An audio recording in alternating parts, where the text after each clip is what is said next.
Bonjour à tous, bienvenue pour cette petite vidéo pour corriger le devoir 2 de maths 0600, session hiver 2021. Bon, on va pas passer par quatre chemins, on va se lancer tout de suite avec l'exercice 1.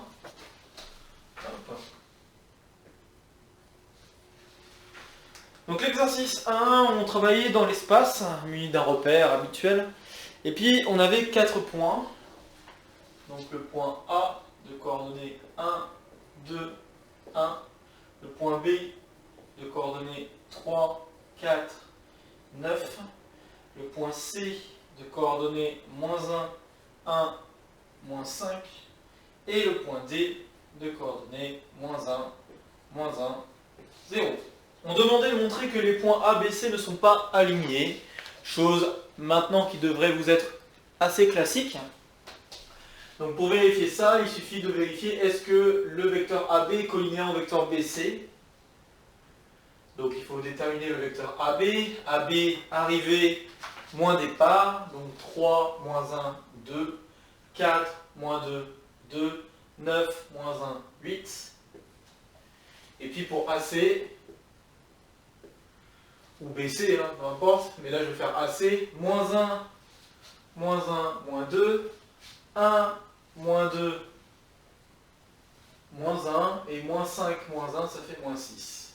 Donc comme on peut le voir, ces deux vecteurs ne sont pas collinéaires, tout simplement déjà parce que les deux premières coordonnées ne le sont pas. Si je fais 2, donc 2 fois -1, ça c'est différent de 2 fois -2. Je vais mettre un peu de couleur sur le calcul que je viens de faire.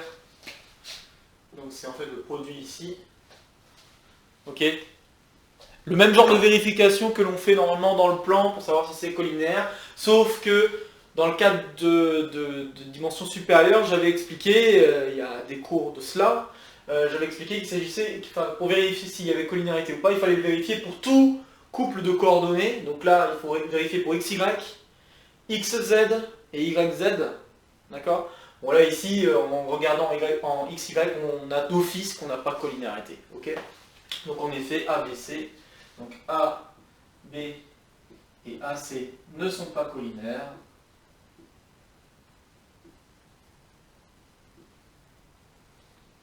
Donc A, B et C ne sont pas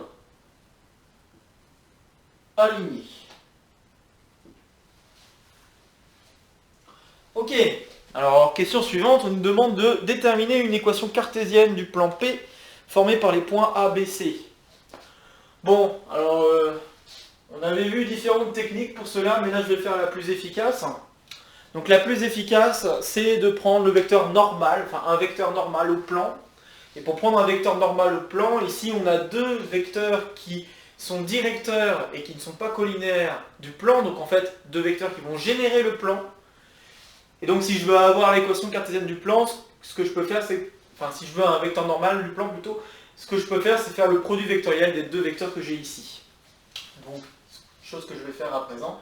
Donc je vais faire 2, 2, 8, produit vectoriel avec, donc je l'appelle n, ce vecteur, produit vectoriel avec -2, -1, -6.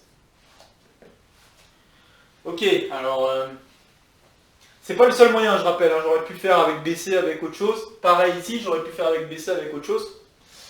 L'important c'est que les équations cartésiennes que vous obtenez doivent être collinaires à celui que je vais obtenir. Ok, donc, bon. Donc là on a, donc, comme d'habitude, on enlève la première ligne, on calcule le déterminant de ce qui reste. Donc là on a -12 plus 8, c'est ça, donc -12 plus 8 ça fera -4. Ensuite, je regarde c'est la ligne des x, donc j'enlève la ligne des y, la ligne des x, la ligne des z, j'ai donc -12 plus 16, donc cette fois-ci ça me fait 4, mais il ne faut pas que j'oublie de mettre un moins, c'est le seul où il faut mettre un moins quand on fait le calcul du déterminant, ok, quand on fait ce calcul, hein, je vous rappelle pas tous les détails, normalement il faut le cours hein, là, pour ce calcul, donc Bref, et puis ensuite, j'enlève la ligne des Z, et je fais le déterminant, et là, cette fois-ci, il n'y a pas de question de signe qui va intervenir. Donc là, j'ai moins 2, plus 4, donc ça va me faire 2. Donc j'obtiens ce vecteur, et ce que je peux faire, c'est prendre un vecteur collinaire à celui-là qui pourrait être plus simple. Alors, je pourrais choisir de prendre n comme étant, donc, je vais appeler n0, disons, le vecteur que je viens de calculer, et je prends n comme étant un collinaire de n0. Donc n, disons que je vais le prendre, pour que ce soit un peu plus simple, je vais le prendre égal à 2, 2, moins 1. D'accord? On voit que c'est collinaire, il suffit de multiplier par moins 2 pour passer de l'un à l'autre. Et donc, les équations cartésiennes du plan, je peux les avoir en faisant la chose suivante. Donc, 2 fois x moins... Alors, je prends un point, pour aller plus vite, je prends un des points donc, du plan. Donc, disons, je vais prendre le point A.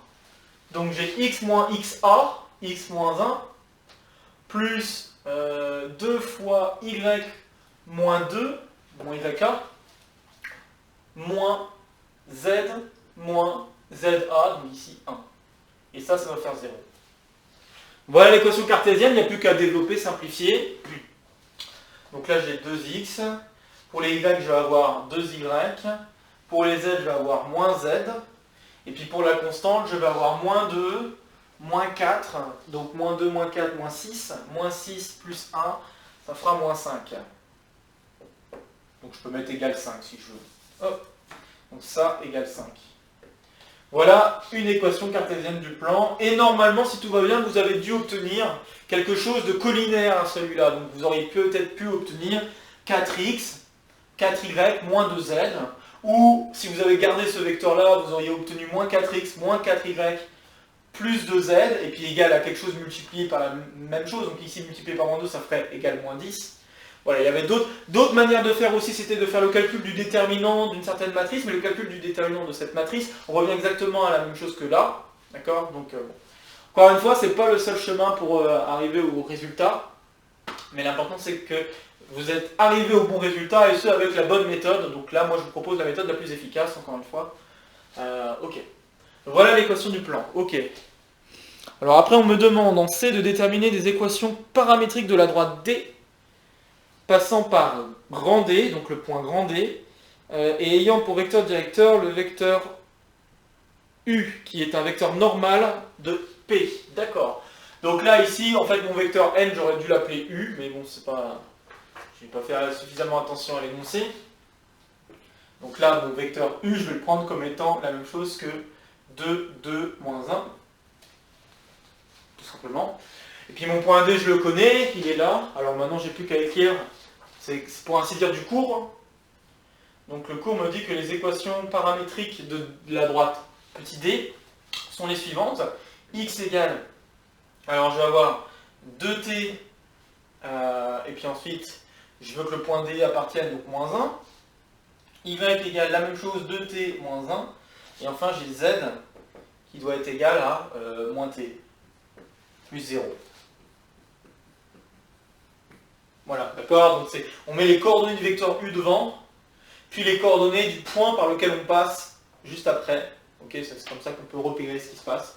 Donc voilà, voilà les équations paramétriques de la droite.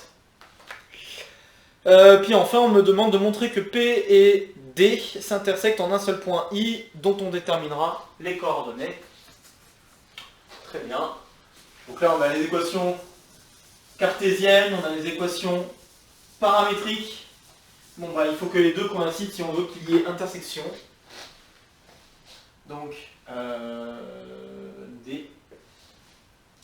Donc, pour montrer qu'il y a intersection, on peut directement chercher à l'obtenir.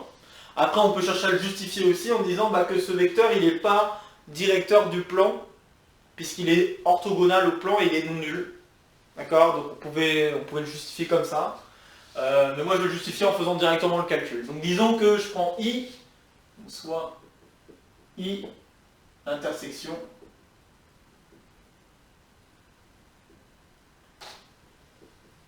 du plan P et de la droite D. Donc si je prends cette intersection, qu'est-ce qu'il y a de particulier? Parce que Ce qui est particulier, c'est que je peux écrire x, y, z, donc x, y, i, z, i, comme étant ces coordonnées suivantes. Mais je sais aussi, donc, alors, on a deux choses. À cause du fait qu'on appartient à D,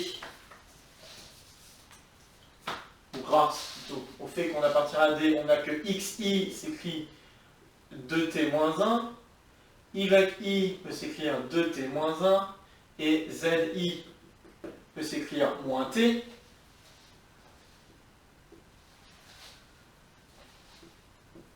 Pour un certain t appartenant au réel. Et puis d'autre part, donc c'est le premier point, et le deuxième point, d'autre part, on appartient au plan, donc ça signifie que 2xi plus 2yi moins zi est égal à 5. Donc maintenant je remplace, hein, c'est ce qui explique pourquoi remplacer est une bonne chose pour déterminer les coordonnées de l'intersection. Donc là j'ai 2, là j'ai 2t moins 1 plus 2 fois 2t moins 1. Et puis zi, donc moins moins plus, zi, donc moins, enfin plus t, égale 5. Donc je me retrouve avec ça. Très bien, donc là je vais avoir 4t plus 4t plus 1, ça fera 9t. 9t, maintenant je regarde la constante, là j'ai moins 2, donc ça fera moins 4, égale 5. Donc j'ai 9t égale 9, et donc t égale 1. Très bien, donc si je veux que les deux équations coïncident, il faut prendre la valeur de t égale 1, et si je remplace t par 1, i a pour coordonnées, donc 2 fois 1 moins 1, donc ça fera 1, pour y c'est la même expression, et enfin, moins t, donc moins 1. Donc voilà, la seule intersection c'est bien un point, et cette intersection est donnée par ces coordonnées-là. Au passage, ce qu'on vient de faire au travers de cet exercice, c'est qu'on vient de calculer un projeté orthogonal, maintenant qu'on a un peu plus de background grâce au dernier cours, là, cours 12 et cours 13, notamment cours 12. Ce qu'on vient de faire, c'est exactement la détermination du projeté orthogonal du point D sur le plan P. Ok. Donc, bon, je vous laisse checker si vous voulez, vérifier qu'en effet c'est bien lié à ça, mais c'est exactement le calcul qu'on vient de faire. Ok, bon, alors on va pouvoir passer à l'exercice suivant. Exercice 2. Encore une fois, n'hésitez pas à faire pause. Là, je vais effacer tout le tableau pour ne pas être embêté. Mais n'hésitez pas à faire pause si vous avez besoin d'un peu de temps pour écrire, si vous voulez reprendre quelques petites choses. Ok. Donc, exo 2. Exo 2, on travaille cette fois-ci dans le plan, et on considère la transformation définie par la matrice suivante. Donc on a m qui vaut 5, moins 2, 2, 1. Bon, alors il y avait eu une erreur. J'espère que vous l'aviez bien tous noté depuis que j'avais envoyé ce petit courriel en disant en effet qu'il y avait une erreur, ça ne se passait pas très bien à la place, si à la place du moins 2 que j'ai mis, j'avais laissé 2, d'accord. Il y avait des calculs un peu moins agréables à faire. Donc bon, j'espère que vous l'avez bien noté. Donc là, A, on me demande de déterminer l'image du vecteur U. 3, 4, bon là c'est simplement du calcul pour vérifier si vous avez bien compris ce qu'est une transformation linéaire, ce qu'est faire un calcul avec des matrices. Voilà, donc T de... j'ai dit quoi? J'ai dit 3, 4, ouais. Donc T de 3, 4, c'est égal au produit de la matrice avec le vecteur 3, 4. Et donc si je fais le calcul, je vais avoir 3 fois 5, 15, donc bon, je vais le détailler, donc 5 fois 3, oups, donc 5 fois 3, moins 2 fois 4, et pour la deuxième, on va avoir 3 fois 2, donc 2 fois 3, plus 4 fois 1, donc 1 fois 4. Ouais. Donc on a ce calcul à faire, et ce calcul, qu'est-ce qu'il me donne? Il va me donner, donc là j'ai 15 moins 8, ça fait 7. Et puis ici je vais obtenir 6 plus 4, donc 10. Voilà, sauf erreur. Normalement, tout va bien. Question suivante. B. Alors la B, on me demande de déterminer le polynôme caractéristique ainsi que les valeurs propres de M. Donc après, on me demande de quel type de transformation s'agit-il?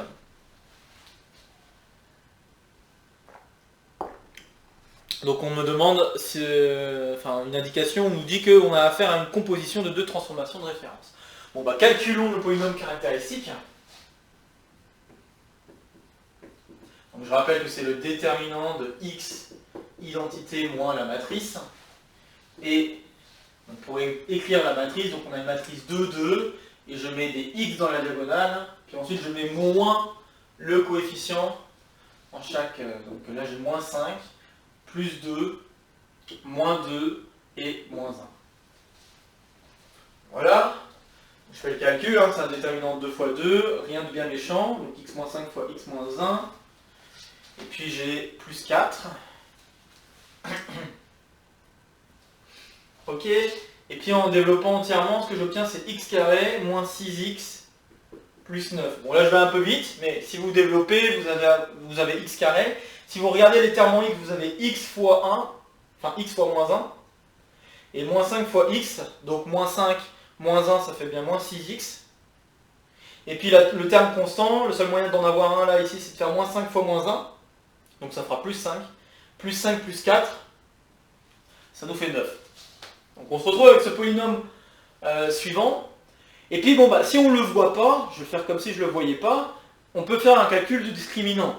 Donc, pour déterminer les zéros et donc les valeurs propres. Alors le discriminant ici, c'est b carré, donc moins 6 au carré, moins 4 fois 1 fois 9. Donc le 1, c'est ce qu'il y a devant le x carré, le 9, c'est le c. Et donc ce qu'on obtient, c'est 36 moins 36, qui fait 0. Donc ça signifie quoi? Ça signifie qu'il n'y a qu'une seule racine. Et cette seule racine, la seule racine, ça va être x0, on peut l'appeler x0 si on veut.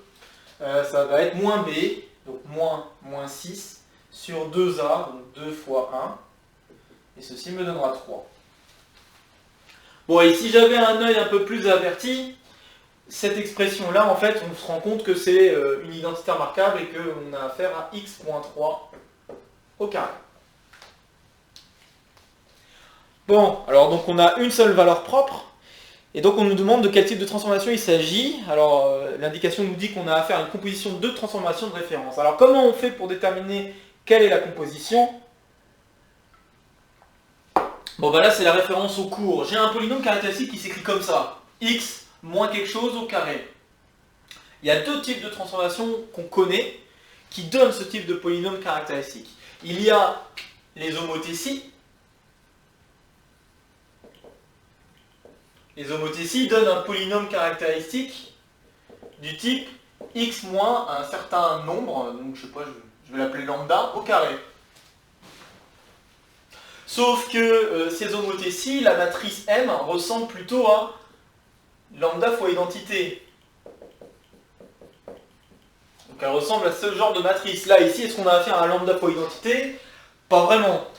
Ok? Et puis l'autre type de matrice, l'autre type de transformation qu'on connaît, qui peut donner ce type de polynôme caractéristique, c'est les transvections. Sauf que on a un hic, c'est que les polynômes caractéristiques d'une transvection s'écrivent toujours x moins 1 au carré. C'est pas x moins lambda, c'est x moins 1 au carré. Donc on a un x moins 1 au carré. Et par contre, la matrice, on n'a pas vraiment la forme précise. On n'a pas vraiment de forme précise pour la matrice, d'accord? Donc ça peut très bien ressembler à ça. Alors du coup, la réponse était en effet de dire qu'on a affaire à la composition de ces deux choses. On a affaire à la composition d'une homothétie avec une transvection. Tout simplement parce que si c'était une homothétie tout seul, d'accord, si c'était une homothétie tout seul, on se retrouverait avec lambda fois identité, ce qui n'est pas le cas, donc on n'a pas 3 fois l'identité ici. Et puis, on n'a pas affaire non plus à une transvection toute seule, parce que la transvection, elle nous donne une valeur propre qui est égale à 1, et pas égale à 3. D'accord? Donc pour que ça marche, il faut qu'il y ait une composition des deux. Et ça ne peut pas être autre chose, puisqu'une rotation, il n'y a pas de droite invariante pour une rotation. Pour les symétries et les projections, les valeurs propres qui apparaissent sont les valeurs propres 0, 1, moins 1, 1. Donc ça veut dire qu'il y a des valeurs propres qui sont assez distinctes, alors qu'ici, il n'y a qu'une seule valeur propre, il n'y a pas deux valeurs propres, il n'y en a qu'une seule. Ok? Donc c'est ça qui permet vraiment de mettre en avant qu'on a affaire à ce genre de composition derrière cette chose. Ok, alors maintenant qu'on sait qu'on a affaire à ce genre de composition, d'accord, donc ça nous donne une idée de comment il va falloir avancer. On nous demande de déterminer là où les droites invariantes de la transformation, puis de décrire cette transformation. Ok, bon allons-y alors. Donc la réponse à la B, c'est de dire qu'on a affaire à une composition. Je vais l'écrire ici. Donc, ici, T est la composition d'une transvection avec une homothétie. Et on peut même préciser le rapport de l'homothétie. L'homothétie est de rapport 3.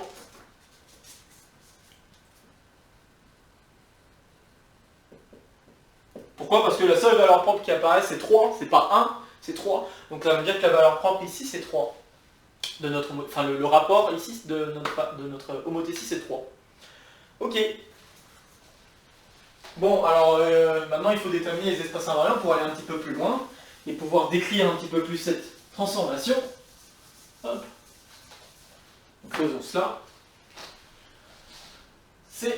Alors on va chercher, donc, on va prendre un vecteur U de coordonnées x, y, et on va supposer que T de U, c'est égal à 3 fois U. Donc la valeur propre 3. Donc si j'écris ça, alors en refaisant le calcul, donc 5 moins 2, 2, 1 fois le vecteur x, y. Donc si je refais ce calcul, mais cette fois-ci avec x, y, ce que j'obtiens c'est 5x moins 2y, et j'ai 2x moins y. C'est ça? Ça c'est T de U, ce que je viens d'écrire, c'est T de U. Et moi ce que je veux c'est que ce soit égal à 3 fois U, donc ce soit égal à 3x et 3y. On peut même préciser les centres, j'ai oublié de préciser aussi, parce que là on fait des transformations linéaires, donc c'est centré en 0. Nos transformations sont ici centrées en 0.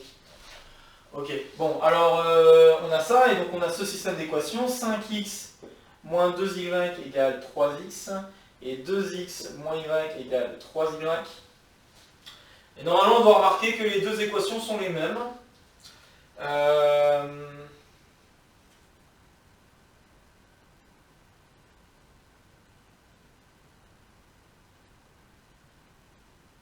Oui, j'ai mis moins y, mais c'est plus y. Ouais, c'est ce que j'étais en train de me dire, mais il y a un truc qui n'allait pas. Donc oui, c'est bien, les équations sont les mêmes, donc c'est un plus. Les équations sont les mêmes et on obtient x égale y. Ok, donc ça veut dire que le vecteur U est de la forme xx si on veut, mais disons xx. Ok. Et donc ça veut dire que le vecteur qu'on peut considérer comme vecteur directeur de notre espace invariant, qui est une droite, eh bien la droite D1 donc a pour équation x égale y, et donc ça signifie qu'il a pour vecteur directeur le vecteur qu'on pourra laisser appeler U, mais cette fois-ci on met vraiment une valeur, donc 1, 1, comme étant de coordonnées 1, 1. Ok, alors maintenant qu'on a compris qu'on aurait affaire à une transvection plus une homothétie, pourquoi pas déjà décrire une transvection qui fait intervenir cette droite invariante. Donc c'est là où on va vraiment décrire la transformation et voire même aller un petit peu plus loin, d'accord? Donc, moi ce que j'attendais pour décrire la transformation, c'était, maintenant qu'on sait qu'on a affaire à une composition entre ces deux choses, homothétie et transvection, on peut y aller, on peut essayer de déterminer la transvection qui se cache là-dessous, et l'homothétie, on peut déjà écrire une forme de transvection qui se cache là-dessous, et puis ensuite décrire l'homothétie qui marche. Ok? Donc, quand on travaille avec une transvection dans le plan,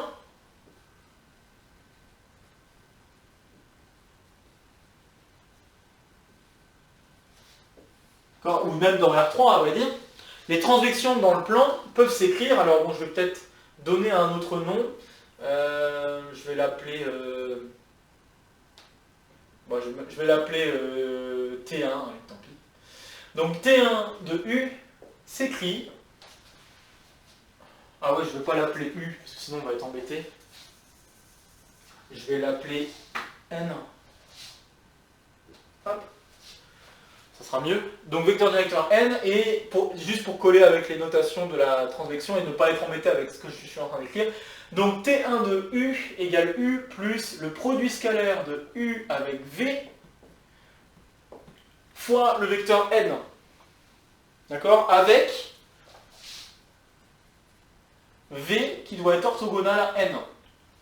Donc pour être orthogonal à 1, 1, en faisant un petit peu de calcul si on veut, mais c'est pas très dur de vérifier, le vecteur V, il est collinéaire à 1, moins 1, quoi. Donc on va avoir V qui peut s'écrire sous la forme alpha fois 1 moins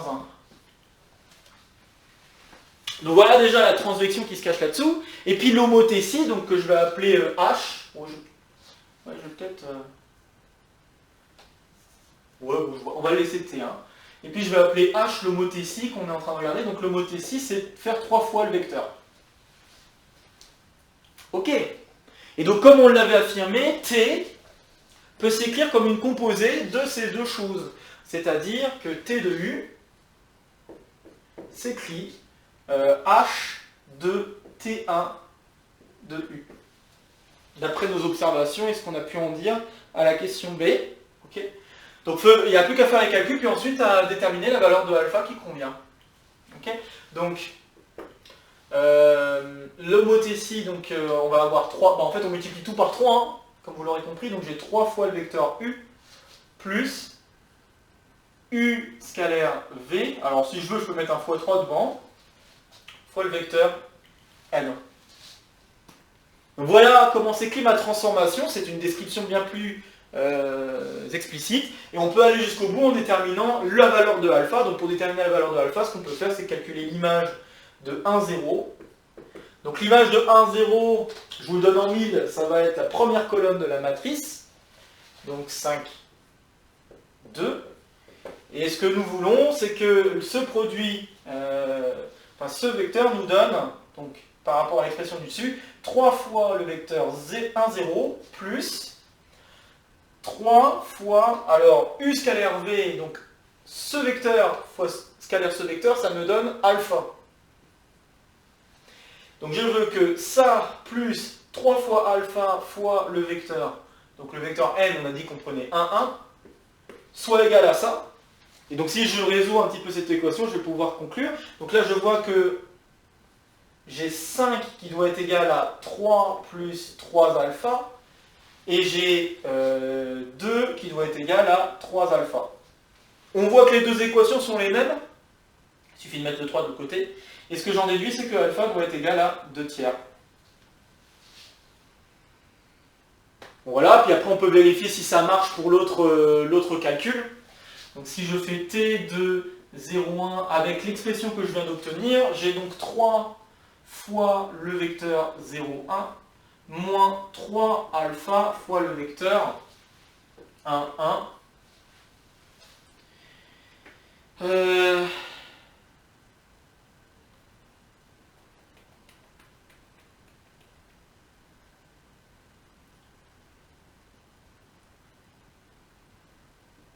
Oui, ça marche, donc c'est bon. Donc ce que j'obtiens bien, c'est... Donc 3 alpha, je sais que c'est égal à 2. Okay. 3 alpha, je sais que c'est égal à 2, donc ce que je peux écrire, c'est que nous avons... en fait, on a 3, donc j'ai 0 moins 2, 3 alpha égale 2, et j'ai 3 moins 2, donc ça fait bien moins 2, 1. C'est-à-dire la deuxième colonne de la matrice. Voilà, donc c'est gagné, je viens de décrire explicitement la transformation qu'il faut faire vraiment pour... Enfin, la transformation qui coïncide avec la transformation qu'on est en train d'étudier. Donc cette transformation est bien la composée d'une homothétie avec une transposition. Il se peut que votre calcul, vous l'avez fait de l'autre sens. Si vous l'avez fait dans l'autre sens, c'est pas grave, vous allez obtenir un résultat assez similaire à celui-là. D'accord? Parce que là, la valeur du alpha, je pourrais le modifier, je pourrais même modifier mon vecteur v par rapport à ce que je viens d'obtenir, parce que là, le vecteur v, pour l'instant, je viens d'obtenir que c'est 2 tiers de 1 moins 1, mais ce que je peux faire, c'est oublier le moins 3, et puis dire que v, c'est de coordonnées 2 moins 2. Et dans ce cas-là, ça marche aussi. Ok? Donc je peux oublier maintenant le 3 si je veux, et puis dire que j'ai affaire à u scalaire v. Et donc normalement, si vous l'avez fait dans l'autre sens, ben, c'est exactement ce que vous devriez trouver, le v devrait être égal à 2 moins 2. Ok? Donc, bon voilà. Donc je viens d'expliciter complètement ma transformation. Reste à faire normalement la construction sur GeoGebra. Alors je vais juste vous faire un dessin à la main de ce que j'attendais pour le dessin sur GeoGebra.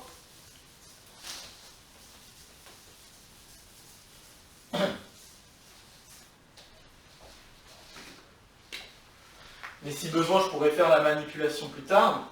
Donc ce que j'attendais que vous me dessiniez sur GeoGebra, donc vous devriez normalement avoir vos axes, votre quadrillage, ok. Ce que je veux voir, c'est la droite invariante, puisque bon, bah, c'est à partir d'elle qu'on peut faire les calculs. Donc la droite invariante, vous me la dessinez. Donc là, je la dessine en bleu. Donc voilà, je dois avoir ma droite invariante x égale y. Je vais essayer d'utiliser d'autres couleurs en espérant que ça reste à peu près distinguable. Et puis, bah, ce que vous devez faire, c'est me choisir un point. Donc, vous pouvez dessiner aussi le vecteur normal. Donc, si vous voulez, vous pouvez même... Je vais essayer de prendre une autre couleur. Je dis. Donc, vous pouvez dessiner le vecteur normal. Donc là, ici, c'est 2 tiers, 2 tiers. Mais bon, vous pouvez juste dessiner le vecteur moins 1, 1, ça marche aussi. Hein. Donc, si vous dessiniez... ça, 1 moins 1. Donc si on dessine 1 moins 1, là, le vecteur 1 moins 1 qui est normal, voilà. Bon, après, si vous n'avez pas fait la perpendiculaire, c'est pas très grave, mais je veux voir ça. Après, le vecteur normal, c'est peut-être en plus, mais ça peut être pas mal si vous l'avez fait. Et puis, bah, vous choisissez un point sur lequel vous allez faire cette transformation. D'accord? Donc vous choisissez un point, alors disons que je choisis le point... pour faire quelque chose que je peux dessiner là, ce que je vais choisir, c'est que je vais choisir le point moins 1, donc là j'ai pris moins 1, 1. Donc je prends le point moins 1, 1. Prenons ce point-là. Si je prends ce point-là, quel calcul je dois effectuer? Donc, le calcul que je dois effectuer, c'est que dans un premier temps, je dois faire une transvection. Donc la transvection, T1 de U, bah, je peux la calculer maintenant explicitement, puisque... Donc, T1 de moins 1, 1, bah, c'est égal à moins 1, 1, plus le produit scalaire de moins 1, 1, avec 1 moins 1, fois 2 tiers. Hein. Moi j'ai mon 2 tiers, donc je dois rester avec le 2 tiers. Okay, donc j'ai moins 1 fois 1, moins 1 fois 1, donc ça fera moins 2 fois 2 tiers, ça fera moins 4 tiers. Donc je me retrouve avec moins 4 tiers. Donc ça c'est le résultat du produit scalaire, fois le vecteur n qui vaut ici 1, 1. Donc je me retrouve avec ça. Hop. Et donc je me retrouve avec moins... Alors bon, on peut mettre tout entière si on veut. Que je dise pas de bêtises. Donc là j'ai moins 4, moins 3, donc moins 7 tiers. Et puis j'ai moins 4 plus 3 cette fois-ci, donc ça fait un moins 1 tiers.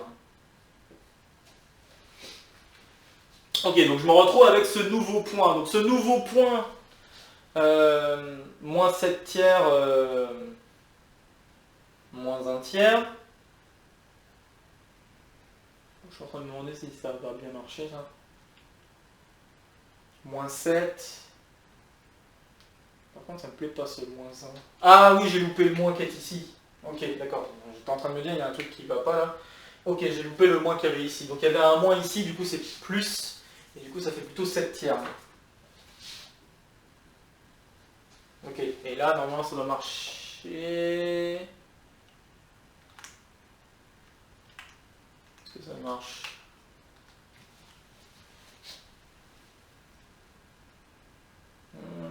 ça n'a pas l'air de marcher non plus.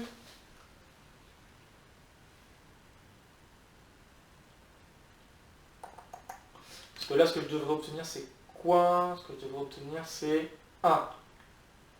Donc je serais plutôt content si c'était 1/3 le résultat final. Alors pourquoi ça ne va pas? Est-ce que j'ai raté quelque chose là?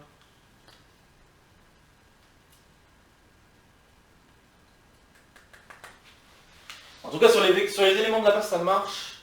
Donc si sur les éléments de la base ça marche, ça doit marcher aussi là, je ne comprends pas.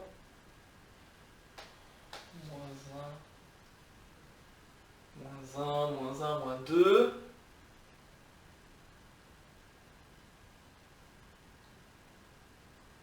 Attends, je suis un peu perplexe là. Qu'est-ce que j'ai fait comme... Ah non, c'était bon, c'était normal. Non, ok, j'ai rien dit. C'est le vecteur normal. Donc ça fait -1/3. On va y arriver. Ah. Désolé, petit souci technique là en faisant en live, ça arrive. Donc -1/3, et là vous allez, je vais le faire tout de suite. Le résultat final qu'on doit obtenir, hein, vous faites le produit de cette matrice avec ça, et c'est pas ça, mais -1, et donc on devrait obtenir -7, et là ça fait -2 plus 1, donc -1, donc c'est normal qu'on obtienne -7/3, -1/3 avant de faire une homothétie de 3. Donc on se retrouve avec ce point-là on le trace, donc ce point-là on le place, du moins même.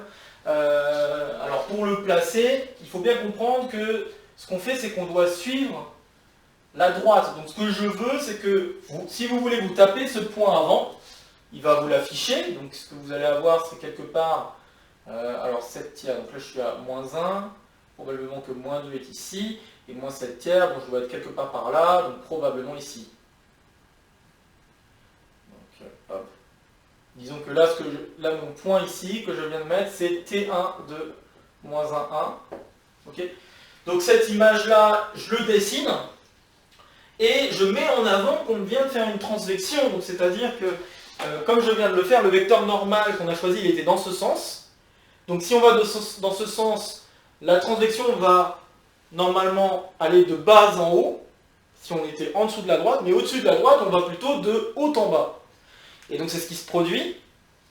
On va plutôt de haut en bas à cause du vecteur n qu'on a choisi, donc on pourrait aussi dessiner comme étant 1, 1. Okay. Donc si on est dans ce sens-là, on va dans le même sens que n. Si on est en dessous, on va dans le même sens que n. Si on est au-dessus, on va dans le sens contraire de n.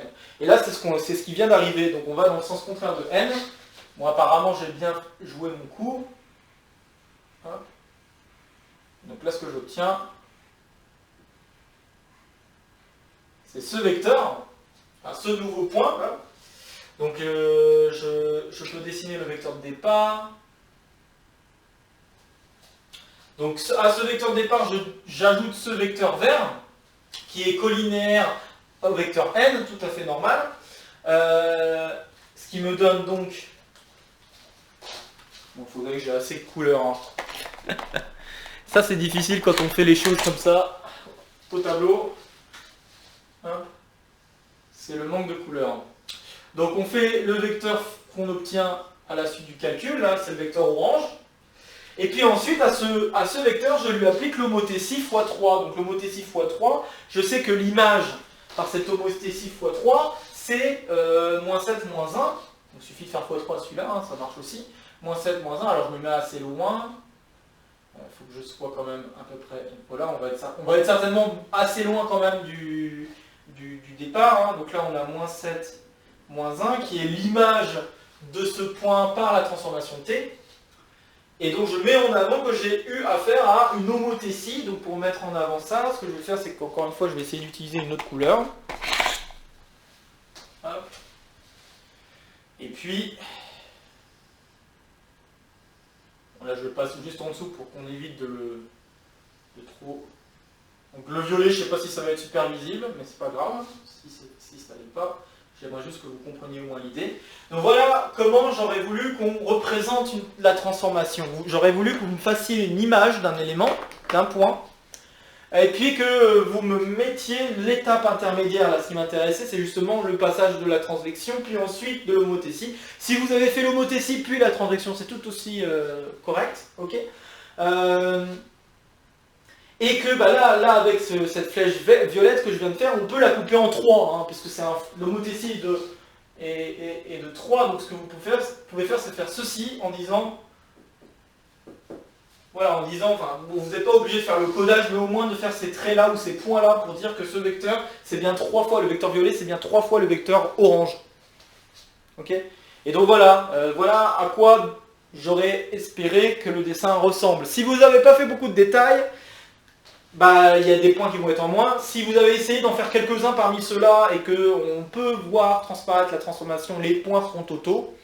Mais ce que j'attendais c'était vraiment ça, vraiment que vous mettiez en avant la transformation comme étant la composée des deux transformations qu'on devait trouver en B et qu'on devait même approuver en C, puisqu'en C c'est ce qui on a fait un peu de calcul pour confirmer qu'on avait affaire à ce genre de composition.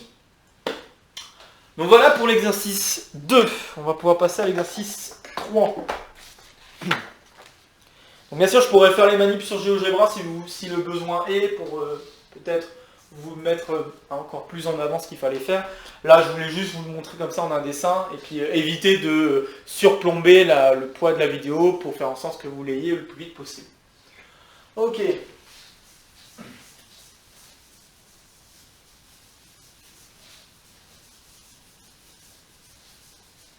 Donc la question 3, il s'agissait de faire un calcul de rotation, mais cette fois-ci pas centré en 0.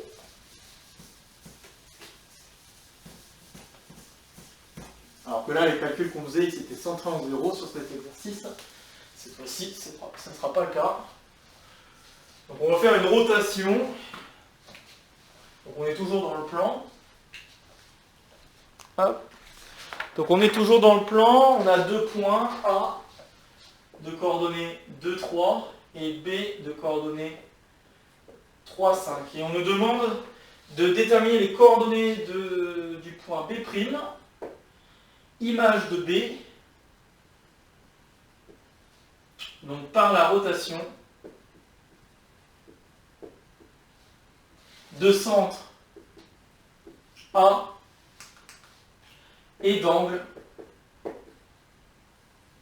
30 degrés. Oups.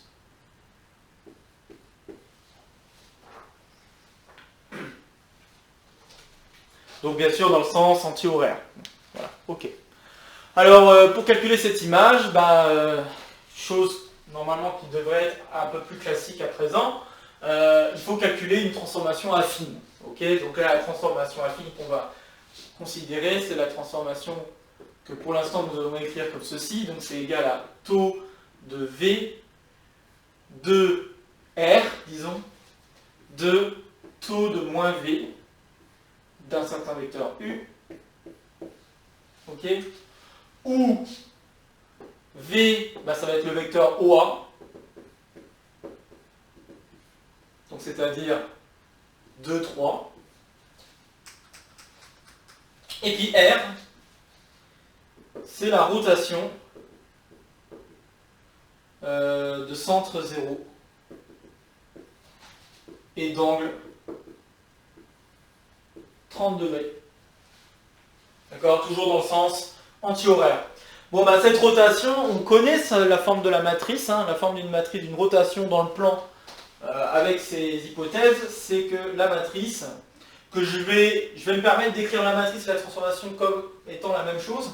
Donc ici, la matrice associée, que je vais appeler aussi R, c'est cosinus de 30 degrés moins sinus de 30 degrés, sinus de 30 degrés et cosinus de 30 degrés. Et avec les rappels de trigonométrie que j'ai donnés en cours 2 et cours 3, pour préciser vraiment le moment où ça s'est produit, c'était au cours 3, eh bien, le cosinus de 30 degrés, c'est racine de 3 sur 2.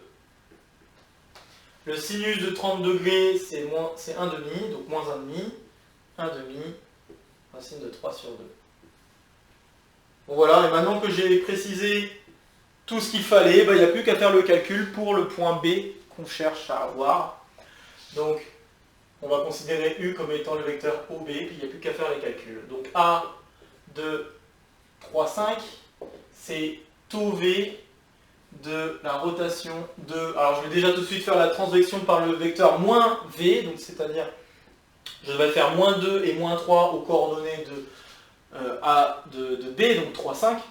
Donc si je fais 3 moins 2, j'obtiens 1. Et si je fais 5 moins 3, j'obtiens 2. Ok, maintenant il faut que je calcule la rotation. Donc,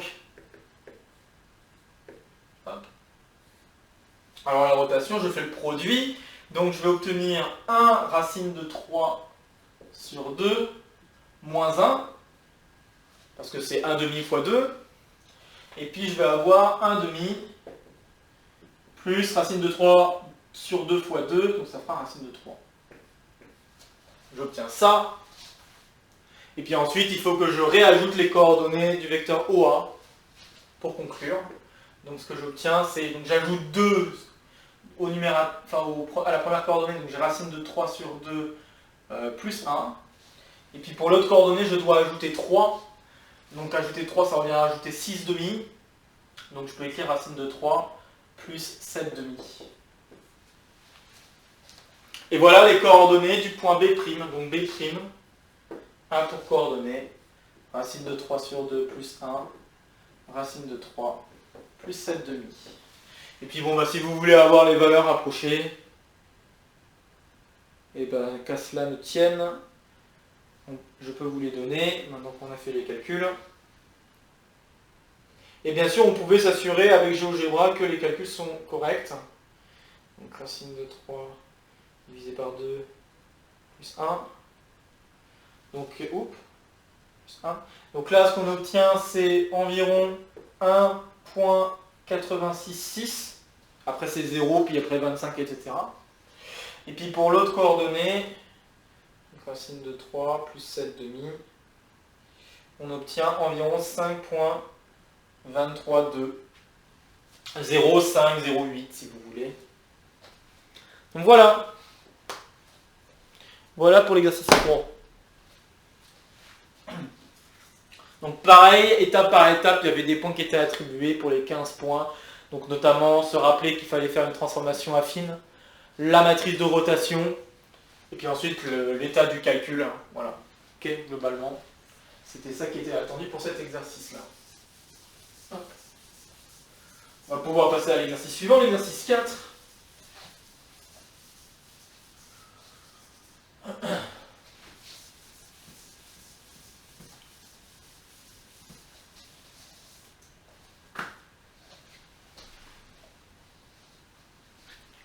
Alors, exercice 4. L'exercice 4, on a affaire à une transformation, donc cette fois-ci, définie sous une autre forme. Donc t de x, y, z, et on travaille dans R3, est égal à donc 0,7x plus 0,4y moins 0,1z, 0,6x plus 0,2y plus 0,2z, et puis 0,3x moins 0,4y plus 1,1z. Ok, on nous demande d'expliciter la matrice M associée à la transformation T. Bon, alors, je rappelle la méthode. Pour lire la matrice associée à une transformation, il suffit de lire ce qu'il y a devant X, ce qu'il y a devant Y, ce qu'il y a devant Z, vraiment dans cet ordre, et l'écrire sous la forme ligne par ligne. D'accord? Donc là, la matrice M, ça va être 0,7, 0,4, moins 0,1, 0,6, 0,2, 0,2, 0,3, moins 0,4, 1,1. Voilà, voilà la matrice. Ok? Alors bien évidemment, ici c'était assez simple, mais il ne faut pas tomber dans le piège. Si les termes x, y, z ont changé d'ordre, il faut pas se faire avoir et mettre dans le même ordre dans la matrice. Il faut vraiment garder l'ordre, d'abord les x, puis les y, puis les z. Ok, puis plus s'il y a plus de coordonnées. Mais vraiment faites très attention à ça, hein, d'accord? Donc voilà la matrice. Ok, alors après on me demande de déterminer le polynôme caractéristique puis les valeurs propres de M. Ok. Donc polynôme caractéristique, alors partie 1 qui M de x. Donc x moins 0,7, moins 0,4, 0,1, moins 0,6, x, pardon, moins 0,2, et moins 0,2, moins 0,3, 0,4, et x moins 1,1. Bon. Alors on pourrait développer comme un bourrin, hein, avec la formule de Sylvester. Ok, c'est tout à fait possible. Hein, et c'est pas parce qu'il y a des variables inconnues, je fais mention à quelqu'un qui me posait la question, ou qui se posait la question. Donc, même s'il y a des inconnus, la formule de Sylvester reste valable. Ok, donc pas d'inquiétude là-dessus. Et toutes les autres méthodes aussi que vous connaissez pour les calculs de déterminants restent valables. C'est juste qu'il faut continuer à manipuler avec des x. Et donc là, je vais utiliser une des méthodes dont j'ai parlé quand j'ai fait le cours, à proprement parler de transformation linéaire. Ici, on pouvait remarquer que si on additionnait les éléments d'une colonne, on obtenait toujours 1. Remarquez ici, on obtient 1. La somme ici, pareil, on obtient 1. La somme ici, ça donne aussi 1. D'accord? Donc, ce que je vais faire, c'est que je vais additionner toutes les colonnes sur la dernière colonne. Donc la colonne 3 va devenir colonne 1 plus colonne 2 plus colonne 3. Donc en faisant ça, je vais peut-être remonter pour le calcul du déterminant. Donc en faisant ça, je me retrouve avec x moins 0,7, moins 0,6, moins 0,3. Donc la première colonne ne bouge pas, la deuxième colonne ne bouge pas, x moins 0,2, 0,4. Et la dernière colonne, là j'additionne et j'obtiens x moins 1, x moins 1, x moins 1. Donc là j'ai la possibilité de mettre x moins 1 en facteur, je le fais.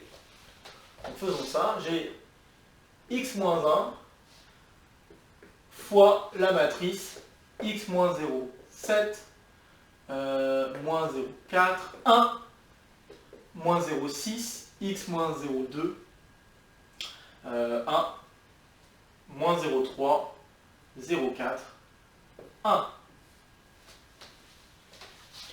Bon, maintenant, ce que je peux faire, c'est faire des petites additions ou des soustractions entre les lignes. D'accord? Pour le calcul du déterminant, je peux très bien changer ligne et colonne. Chose qui n'est pas vraie, je le rappelle quand même, pour l'algorithme de Gauss-Jordan. Si on veut utiliser l'algorithme de Gauss-Jordan quand on veut réduire les matrices, d'accord? Le calcul du déterminant ne peut pas se... Enfin, le calcul de la matrice réduite par ligne, d'accord? Matrice échelonnée réduite, d'accord? Par ligne, ne peut s'obtenir qu'en faisant des opérations sur les lignes, d'accord? Là, je me suis permis de faire des opérations sur les colonnes parce que je fais un calcul de déterminant, je ne cherche pas à avoir une matrice réduite, ok? Donc là, pour le calcul de déterminant, j'ai commencé avec les colonnes, et puis là, je me dis, ça peut être plus simple de travailler avec les lignes maintenant, que j'ai cette forme-là. Donc je vais travailler avec les lignes pour faire apparaître un maximum de 0. Donc là, par exemple, ce que je pourrais me dire, c'est prendre cette dernière ligne, et puis le soustraire aux lignes du dessus. Donc la ligne 2 devient ligne 2 moins ligne 3, et la ligne 1 devient ligne 1 moins ligne 3. J'ai toujours mon x-1, dont je suis assez content, puisque du coup ça me dit aussi qu'il y a une valeur propre qui est 1. Ok, et puis donc là je fais la soustraction, donc moins 0,7 plus 0,3 ça fera moins 0,4, donc j'ai x moins 0,4. Ensuite, là j'ai moins 0,4 moins 0,4, donc ça fera moins 0,8. J'ai 0 ici. Ensuite, donc la moins 0,6 plus 0,3 ça fera moins 0,3. Moins 0,2 moins 0,4 ça fera moins 0,6, donc j'ai x moins 0,6. Encore une fois 0. Et puis la dernière ligne, j'y touche pas. Donc c'est moins 0,3, 0,4, 1. Mais c'est pas grave. De toute façon, je vais développer par rapport à la dernière colonne. Normalement, vous devriez me voir venir. Donc je développe par rapport à cette dernière colonne. Et je me retrouve avec un déterminant de matrice plus petite. Ce coefficient étant sur la diagonale, c'est associé au signe plus, d'accord? Donc, faut pas oublier ça normalement, mais bon, ici il n'y a pas de problème, c'est un signe plus. Donc le calcul de ce déterminant revient au calcul suivant, donc x-0,4, moins 0,8, moins 0,3, x-0,6. Et puis maintenant, bah, on peut juste développer le déterminant pour voir ce qui se passe. Donc là j'ai x-0,1. Et puis si je calcule le déterminant, ce déterminant, ça va être donc x-0,4. Donc x-0,4, pourquoi au carré? Je sais pas, d'accord. Donc x-0,4 fois x-0,6. Et puis qu'est-ce que j'ai? J'ai aussi le produit qui est ici avec un moins, donc moins 0,3 fois 0,8, ça fera 0,24. 3 fois 8, 24. Hein. Voilà, donc ça me fait un calcul déjà moins lourd que si j'avais tout développé. Hein. Donc là j'ai x moins 1. Alors maintenant si je développe ce truc là, j'ai x carré. Ensuite je regarde les x, j'ai moins 0,4, moins 0,6, donc moins 0,4 fois x plus x fois moins 0,6, donc ça me fera moins 1. Donc je n'ai pas besoin de l'écrire, moins 1 fois x, donc moins x. Et puis le terme constant, vous allez avoir moins 0,4 fois moins 0,6, donc ça fera plus, moins fois moins plus, et 0,4 fois 0,6, ça fera plus 0,24. Donc les 0,24 s'en vont. Le x carré moins x, je peux aussi factoriser par x. Et ce que j'obtiens, c'est donc x fois x moins 1 au carré. Voilà, ça a l'air plutôt pas mal. D'accord? Alors maintenant, on me demande de déterminer, donc je suis toujours dans les valeurs propres. Les valeurs propres, je les obtiens grâce aux racines. Maintenant que j'ai factorisé au maximum mon polynôme, trouver les zéros, c'est juste trouver les zéros de chaque facteur. Et donc les valeurs propres, c'est 0 ou 1. Au passage, ça me permet aussi de dire que le déterminant de la matrice vaut 0. Ok? Donc la matrice que nous avons là n'est pas inversée. Bon, je passe à la question suivante. Donc là, je peux effacer ça. Je vais garder encore la matrice sous mes yeux. Hop. Et donc on me demande maintenant de déterminer les espaces invariants. Donc en effet, oui, je vous l'avais déjà dit. Ne cherchez pas à conclure qu'on a affaire à une projection tout de suite.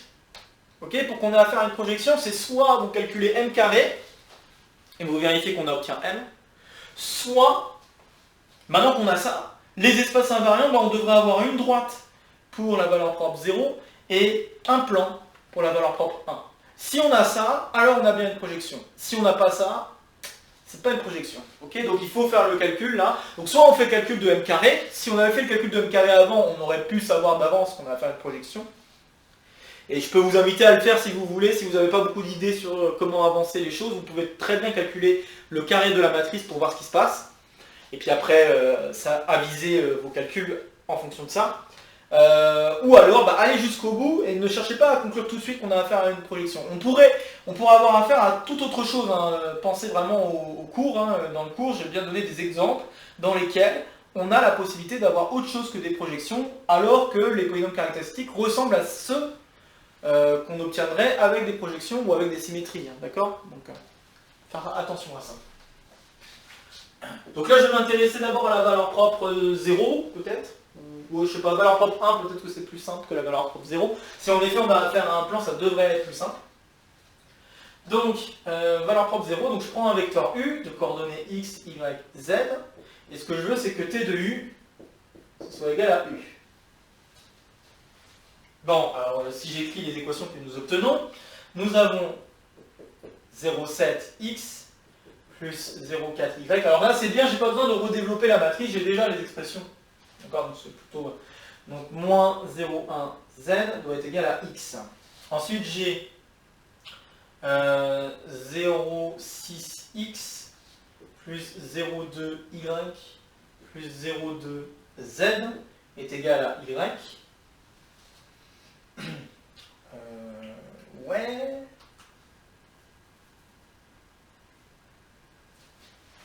Puis ensuite j'ai 0,3x.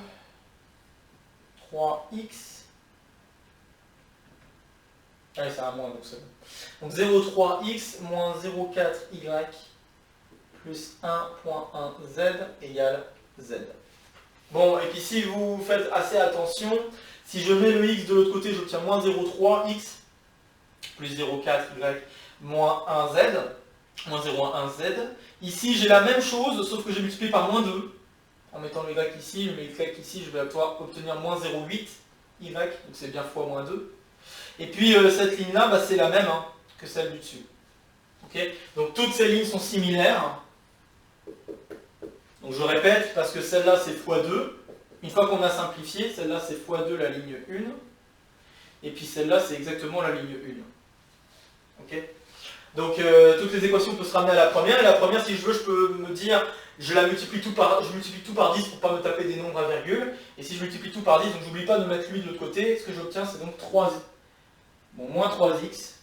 Après les mois, je vais les faire sauter. Moins 3x plus 4y moins z égale 0. Donc 3x moins 4y plus z égale 0. Et maintenant que je sais que l'espace invariant pour la valeur propre 1 est un plan, je vais pouvoir affirmer, je peux maintenant affirmer qu'on a affaire à une projection.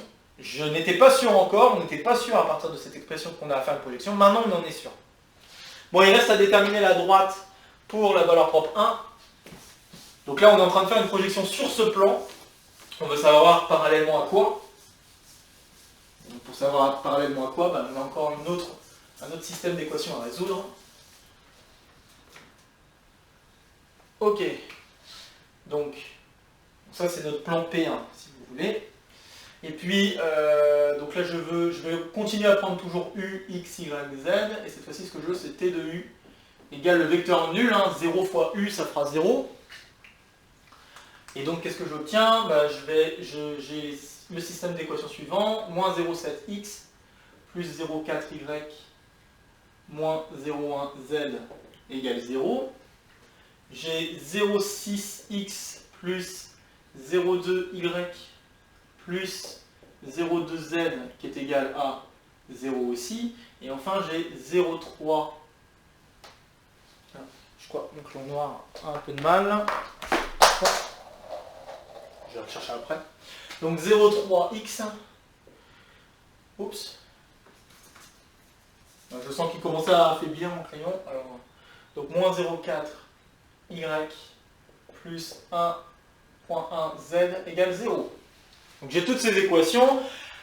Évidemment, si comme moi, vous n'aimez pas trop travailler avec les fractions, travailler avec les nombres à virgule, vous pouvez multiplier tout par 10, si vous voulez essayer de simplifier un peu les choses. Et en multipliant tout par 10, on voit que la première ligne nous donne que z est égal à 7x plus 4y. Et puis on va le remplacer sur la ligne du dessous. Donc sur la ligne du dessous, qu'est-ce qu'on obtient en multipliant par 10? Par la même occasion, on obtient 6x plus 2y plus 2 fois 7x plus 4y égale 0. Et puis la ligne du dessous, pareil, je vais faire pareil. Donc 3x moins 4y plus 11 fois 7x plus 4y égale 0. Ok. Bon, il faut continuer à résoudre jusqu'au bout là. Donc, on s'accroche. On a 14x. Ouais. 14x plus 6x, ça fera 20x. Donc là, je vais me permettre de mettre ligne 2, ligne 3. Donc la ligne 2 équivaut à dire, alors que, donc comme on vient de dire, 14 plus 6, ça fait 20x. Et puis 2 fois 4, 8 et 2, 10. Donc plus 10, y égale 0. Ce qui signifie que y égale 2x. Si je reviens sur la ligne 1, ça veut dire que z est égal à 7x. J'ai pas oublié un moins? Oui, j'ai oublié un moins. Ok, oui, parce que je le mets de l'autre côté. Donc j'ai un moins. Donc 7x plus 4 fois moins 2x. Et en simplifiant, ça fait moins x. Donc z égale moins x. Et maintenant, il faut que je vérifie si la dernière ligne est vérifiée. Alors bon, bah, pour le faire, je vais plutôt laisser z, cette dernière ligne. Et puis bah, on va voir si ça marche. Donc si je remplace, je dois avoir ligne 3. Donc 3x moins 4 fois moins 2x plus 11 fois moins x. Donc si je fais le calcul, j'ai 3. Là, ici, je vais avoir plus 8, hein, moins 1 fois moins plus. Donc 3 plus 8, ça fait bien 11x. Et 11x moins 11, puisque là, on a un moins. Ça fait bien 0. Check. Donc c'est bon, on n'a pas d'autre équation, on a bien à faire une droite. Ok. Là, j'ai juste fait pour le vérifier. On peut ne pas le faire, hein, parce que normalement, c'est le cours. On doit savoir d'office qu'il y a bien à faire une droite. Hein, ok. Et bon, bah, les équations de la droite, les équations paramétriques, si on veut, de la droite, sont le x, je le choisis comme je veux, ou je mets x égale t si je préfère. J'ai le fait que y égale moins 2x, et j'ai le fait également que z est égal à moins x. Donc ça signifie que le vecteur directeur de cette droite est de la forme 1, moins 2, moins 1. Voilà, donc ça c'est ma droite D0.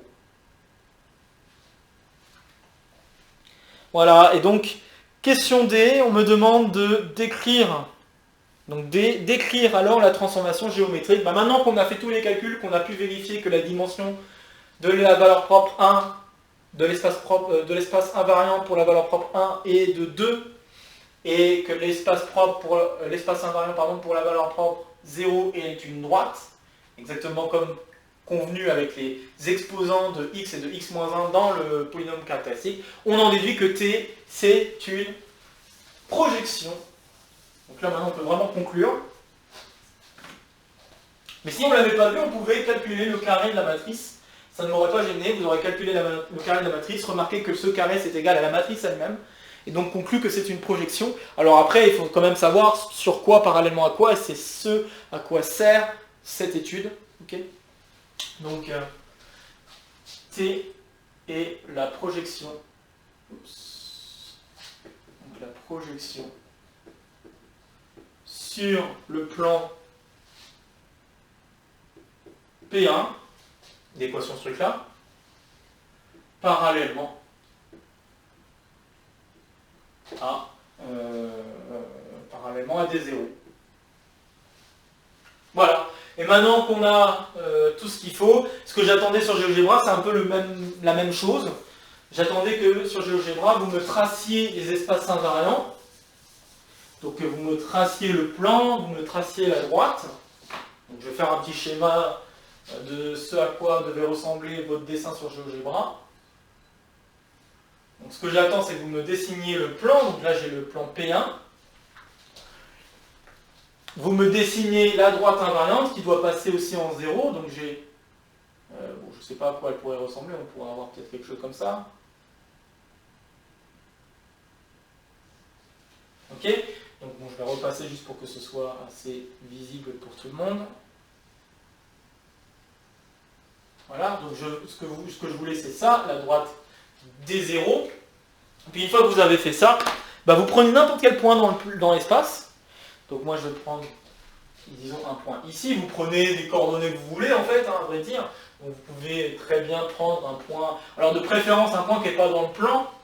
Donc pour s'assurer qu'il n'est pas dans le plan, on peut s'assurer que ça ne vérifie pas cette équation. Donc par exemple je peux prendre 1 moins 1, 1. Je pourrais prendre 1 moins 1, 1. Puisque la somme des coordonnées ne donne pas, si je remplace par les coordonnées, ça ne donne pas 0, donc c'est pas dans le plan. Puis une fois que j'ai pris ce point, bah, je trace une parallèle.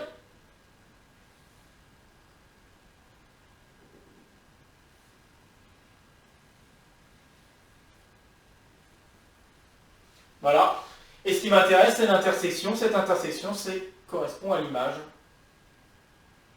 Donc T de 1 moins 1. Voilà ce que j'attendais pour le schéma sur GeoGebra.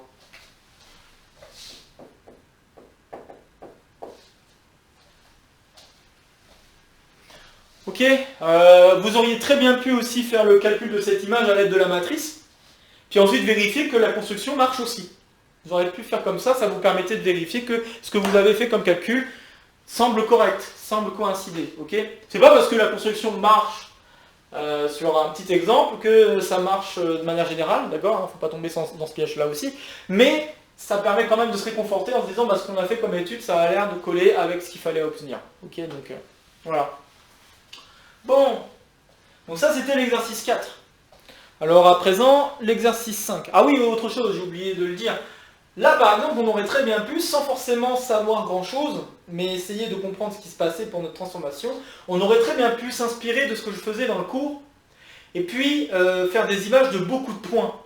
C'est-à-dire on choisit beaucoup de points, puis on regarde leur image. Et puis au fur et à mesure de ces images, on pourrait se dire, ah bah oui, bah tiens, c'est marrant, ça a l'air d'appartenir toujours au même truc, au même plan ou à la même droite. Comme c'était le cas pour la projection que j'avais fait en travaillant les transformations linéaires dans le plan. Okay, bah, si vous avez un peu de mal avec ces manipulations, que vous vouliez vérifier par vous-même ou juste manipuler un peu GeoGebra et voir un petit peu si vous pouvez deviner quelle pourrait être la transformation, bah, vous auriez pu prendre un certain nombre de points, faire leurs images, remarquer qu'en faisant les images de tous ces points, ils appartenaient tous à un même plan, et puis bah, essayer de trouver une droite. Bah, une droite, il suffirait de prendre un point et son image, et vous avez une droite, donc le vecteur directeur, et ça vous donnerait déjà une idée de ce à quoi doit ressembler le schéma. Donc c'est ça qui est assez fort, c'est qu'avec GeoGebra, on pourrait être capable de déterminer quelle transformation se cache là-dessous. Okay, en faisant juste quelques manipulations sur des exemples. Okay, ça ne marche pas pour toutes les transformations, je tiens à le préciser quand même, mais pour les transformations assez simples comme les projections, les symétries, les rotations, des trucs comme ça, on pourrait essayer de deviner ce qui se passe grâce à des manipulations comme ça, faites un peu au hasard, en prenant des points un peu au hasard dans l'espace ou dans le plan. Donc voilà, je vous invite fortement à essayer de faire ça si vous voulez, juste pour continuer à manipuler GeoGebra, puisque bon bah, je le rappelle, pour l'examen, il n'y aura pas question de vous faire manipuler obligatoirement GeoGebra, mais toutefois, ça pourrait vous être utile si vous voulez vérifier des résultats, si vous voulez faire ceci, cela, juste de votre côté, mais sinon, en soi, je n'en demanderai pas. Alors j'efface et je passe à l'exercice suivant, le dernier, et après on s'attaque au bonus. Le dernier exercice, il s'agissait de calculer une projection orthogonale sur un plan avec tous les outils que nous avons maintenant sous la main.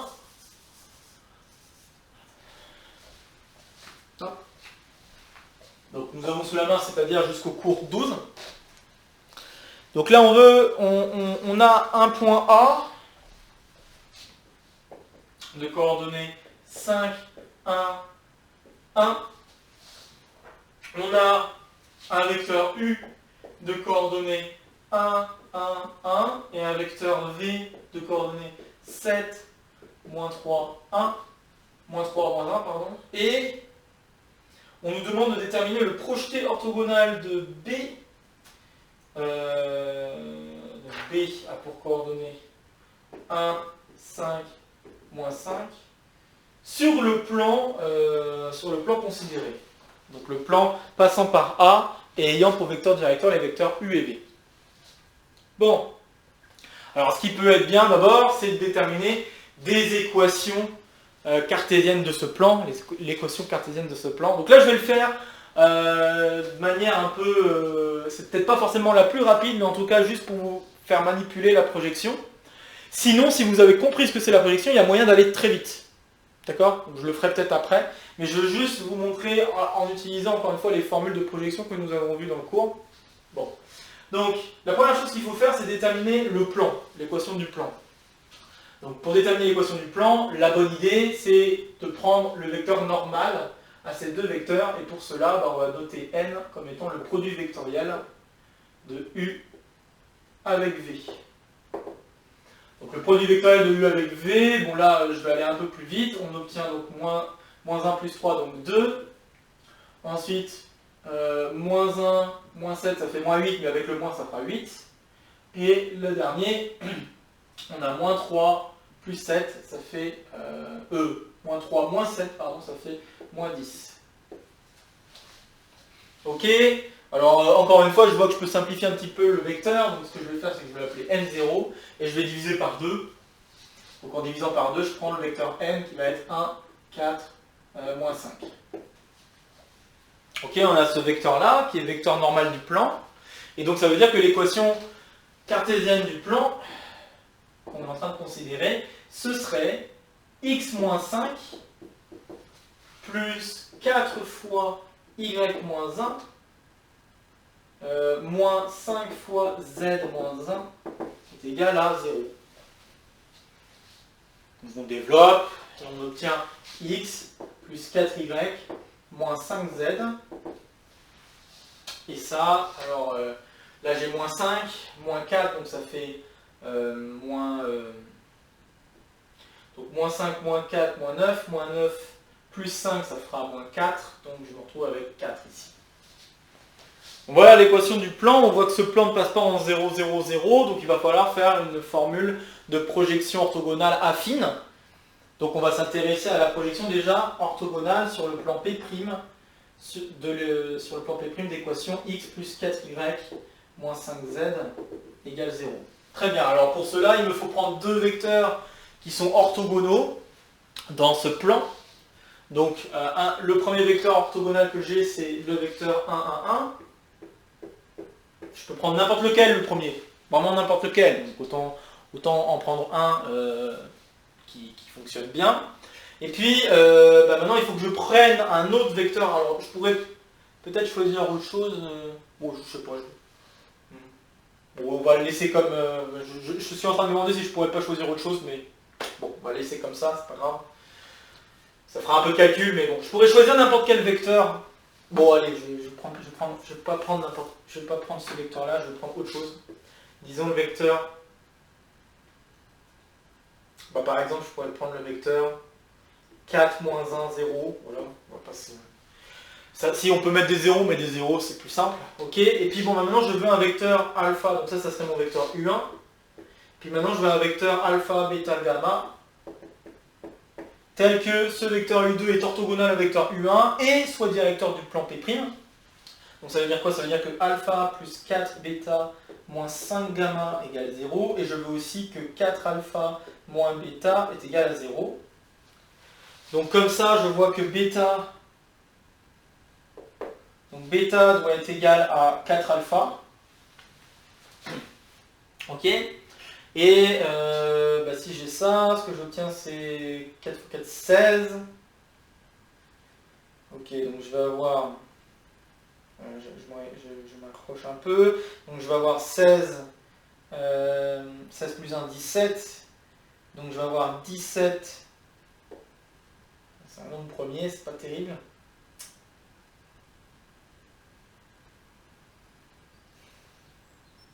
Je me demande si je pouvais pas faire un meilleur choix.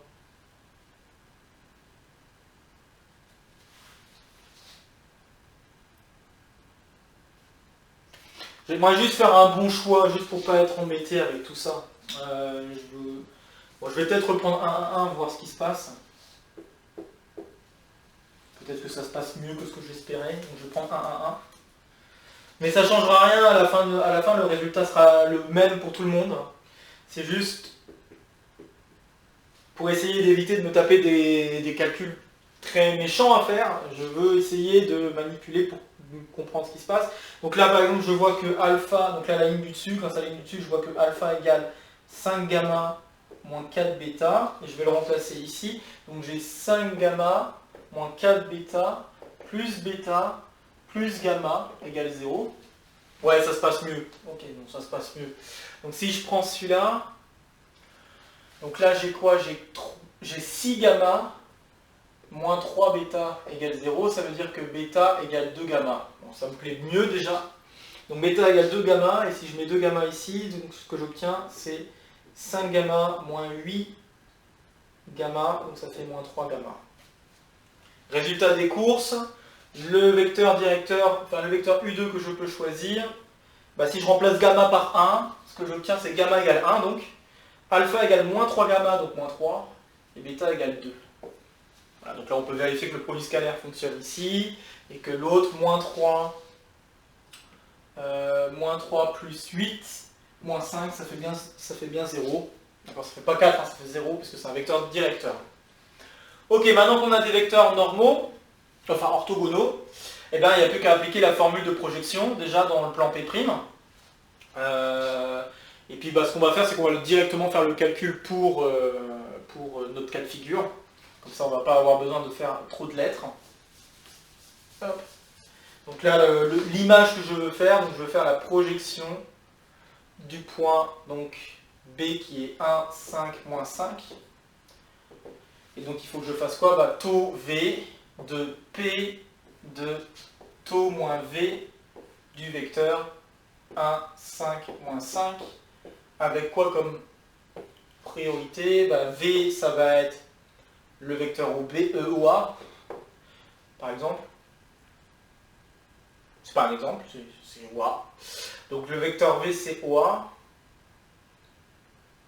Enfin, si c'est un exemple, je pourrais choisir un autre point, c'est vrai. Si, c'est quand même un exemple. Je pourrais choisir un autre point qui appartient au plan. Mais bon, comme on en a déjà donné un, autant l'utiliser. Donc OA qui est 5, 1, 1. Et puis la projection, bah, on va la calculer. Donc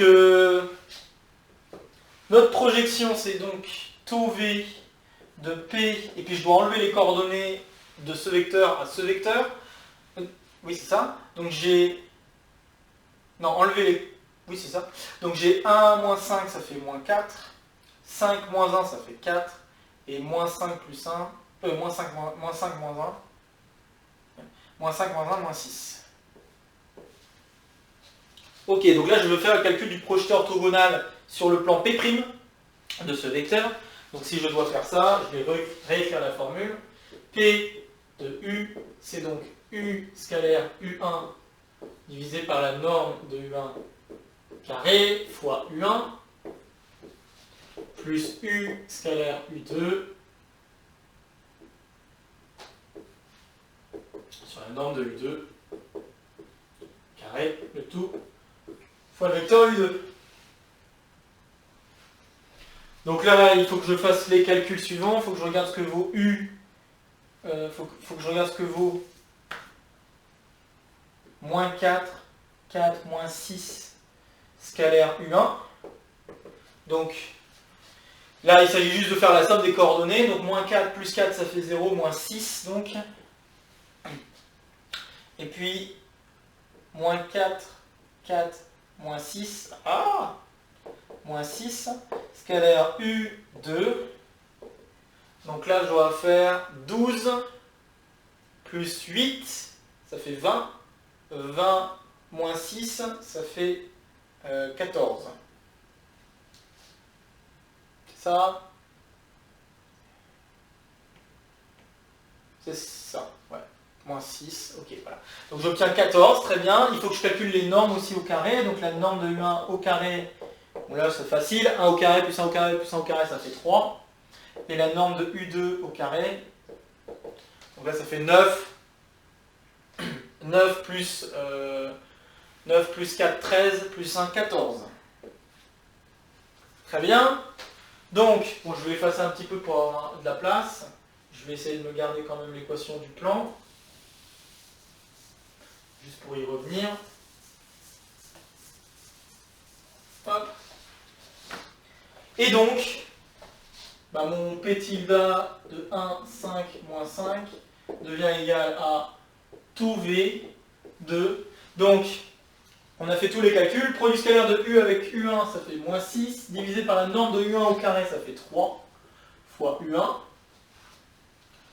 Plus, bah, je fais ensuite le produit scalaire de U avec U2, ça fait 14. Divisé par la norme au carré de U2, bah, ça fait aussi 14. Fois le vecteur U2. Ok. Bon, ça simplifie plutôt bien. Hein. Donc on a moins 2 fois le vecteur U1 plus 1 fois le vecteur U2. Très bien, alors si on fait le calcul, le vecteur qu'on obtient, alors j'ai lui et je dois lui enlever moins 2 fois lui, donc je vais avoir moins 3 moins 2, ça fait moins 5. J'ai 2 moins 2, ça fait 0. Et puis j'ai 1 moins 2, ça fait moins 1. Donc il me reste à faire tout V de ce vecteur et j'ai terminé. Donc tout V, ça veut dire qu'il faut que je rajoute le vecteur OA, 5, 1, 1. Et donc si je rajoute ce vecteur 5, 1, 1, ce que j'obtiens c'est 5 moins 5, 0. 1, 0. Ouais. Donc ça veut dire que l'image de A, hein, c'est A', qui a pour coordonnées 0, 1, 0. Voilà. Ok, ça demande un peu de calcul, hein, comme vous pouvez le voir, il y avait quand même du boulot.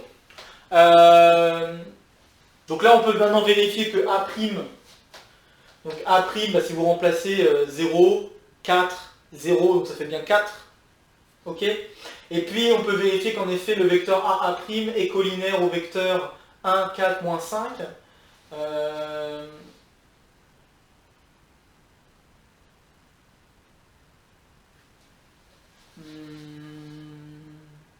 Non, c'est pas A, pardon.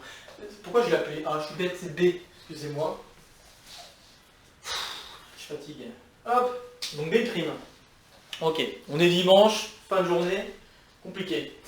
Donc, BB', enfin si je regarde BB', je vais avoir moins 1, moins 5, plus 5, oh purée, j'y arrivais, moins 1, je vais écrire BB', ça fait moins 1, moins 4, 5. Et en effet, il est collinaire au vecteur normal, donc tout va bien, ok.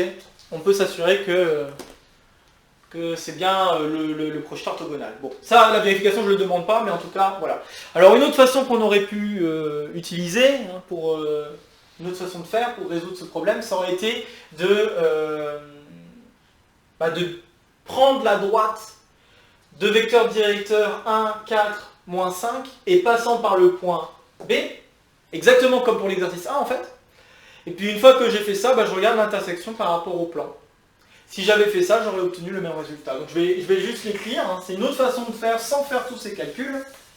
Il y aura quand même des calculs, hein, ça on n'y échappe pas, mais c'est vrai que ça peut être plus efficace si on y arrive. Toutefois, bon, moi je veux vous habituer quand même à utiliser cette formule, d'accord? Donc bon. Mais à savoir quand même autre méthode. Déterminer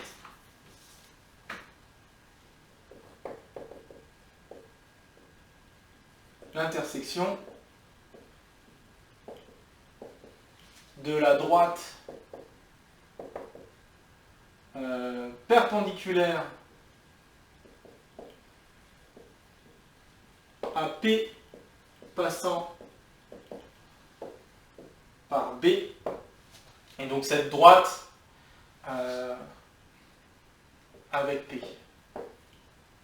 Donc cette droite aurait pour équation, hein, c'est pas très dur à donner, j'ai le vecteur normal, donc je vais faire x égale t, et puis ensuite les coordonnées de B c'était 1, donc t plus 1. Ensuite j'ai y égale 4t plus 5, et puis z égale moins 5t moins 5. Et puis en remplaçant x, y, z par ces trucs en t dans cette équation, j'aurais pu obtenir la valeur de t qui va convenir. La valeur de t qui va convenir ici, c'est t égale moins 1. Et si je prends t égale moins 1, vous remarquerez que je retombe bien sur 0, 1, 0. Voilà, c'est juste pour vous montrer qu'il y avait quand même une autre manière de s'en sortir. Bon, alors le bonus, et puis après on a terminé avec cette correction de devoir 2.